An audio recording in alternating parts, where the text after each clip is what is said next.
Ed ecco la nostra preparazione della marmellata di arancio biologico preparato dal sottoscritto.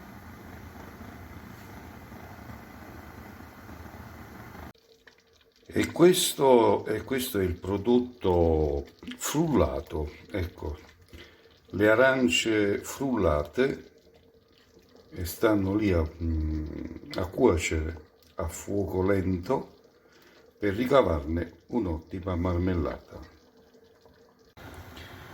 Questi sono i barattolini di vetro sterilizzati in acqua bollente, quindi per far sì di metterci della buona marmellata biologica all'interno.